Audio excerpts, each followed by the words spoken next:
நினைவு திரும்பாம கோமாவுல இருந்தேன். பெத்த குழந்தையே யாருன்னு தெரியல அப்படின்னு சொல்லிருக்காங்க சீரியல் நடிகை. ஜீ தமிழ் தொலைக்காட்சியில ஒளிபரப்பான சித்திரம் பேசுதடி, தங்கமயில், அப்புறம் கலர் தொலைக்காட்சியில ஒளிபரப்பாயிட்டு வந்த ஜமீலா மாதிரியான சீரியல்கள்ல நடிச்சு பிரபலமானவங்க தான் நடிகை கரோலின். அடுத்தடுத்து சீரியல்கள்ல நடிச்சிட்டு வந்த கரோலினுக்கு திடீர்னு உடல்நல பாதிக்கப்பட்டு படுத்த படுக்கையாகி கோமாவுக்கு போயிட்டு இப்பதான் அதுல இருந்து மீண்டு வந்திருக்காங்க. சாவோட விளிம்பு வரைக்கும் போயிட்டு வந்த நடிகை கரோலின் இப்ப சமீபத்துல ஒரு பேட்டி குடுத்திருக்காங்க. அதுல கல்யாணமாகி குழந்தை பொறந்த 5வது மாசத்துல திடீர்னு எனக்கு உடல்நிலை பாதிக்கப்பட்டுருச்சு. நைட்டு சாப்பிட்டுட்டு குழந்தைய கவனிச்சுக்கிட்டு இருந்தேன். அப்போ வலிப்பு வந்து வாயில நொர தள்ளி மயங்கி விழுந்துட்டேன். அதுக்கப்புறமா என்னோட குடும்பத்தினர்கள் மீட்டு ராமச்சந்திரா ஹாஸ்பிட்டல்ல அனுமதிச்சாங்க. வலிப்பு வந்ததால இதயம் ரொம்பவுமே பாதிக்கப்பட்டுருச்சு. 25% தான் வேலை செய்யுது அப்படின்னு சொன்னாங்க. அது மட்டும் இல்லாம தொடர்ந்து மூளையில வலிப்பு வந்துகிட்டே இருந்ததால கோமா நிலைக்கு போயிட்டேன்.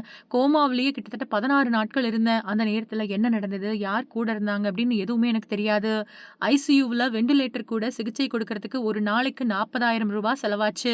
இதனால கையில் இருந்த நகை, பணம் அப்படின்னு எல்லாத்தையும் வித்து தான் என்ன காப்பாத்தியிருக்காங்க. என்னோட 5 மாச குழந்தைய வச்சுக்கிட்டு என்னோட அம்மா படாத பாடுபட்டுருக்காங்க. அவங்க டெய்லர் வேலை பார்த்து தான் எங்க எல்லாரையும் வளர்த்தாங்க. எனக்கு குழந்தை பிறந்ததுக்கு பின்னாடி, "இனிமே நீங்க வேலைக்கு போக வேணாம். வீட்ல இருந்து குழந்தைய பார்த்துக்கோங்க" அப்படின்னு சொன்னேன். ஆனா கடைசியில எனக்கு இப்படி ஆகும் அப்படின்னு நான் கனவுல கூட நினைக்கல. கிட்டத்தட்ட 9 மாசங்கள் ராமச்சந்திரா ஹாஸ்பிட்டல்ல ஐசியூல இருந்தேன். அதுக்கு பின்னாடி தான் வீட்டுக்கு வந்தேன். வீட்லயும் படுத்த படுக்கை தான். என்னோட சிகிச்சைக்கு மட்டும் ரூ. 32,00,000 செலவாயிருக்கு. ஆனா அந்த நேரத்துல என்ன நடந்துச்சு, ஏது நடந்துச்சு அப்படின்னு எனக்கு தெரியாது. கோமாவுல இருந்து நினைவு திரும்பினதும் 6 வருஷத்துல என்னோட வாழ்க்கையில என்ன நடந்துச்சு அப்படின்னு எனக்கு மறந்து போச்சு. கணவன், குழந்தை, மாமனார், மாமியார் அப்படின்னு எல்லாத்தையுமே மறந்துட்டேன். பெத்த குழந்தையே எனக்கு யார் அப்படின்னு தெரியல. அதுக்கு பின்னாடி ஃபோட்டோவ காட்டி தான் எனக்கு கல்யாணம் ஆனதையும், குழந்தை பொறந்ததையும் சொன்னாங்க. இப்படி ஒரு நிலைமை எதிரிக்கு கூட வரக்கூடாது அப்படின்னு சொல்லியிருக்காங்க.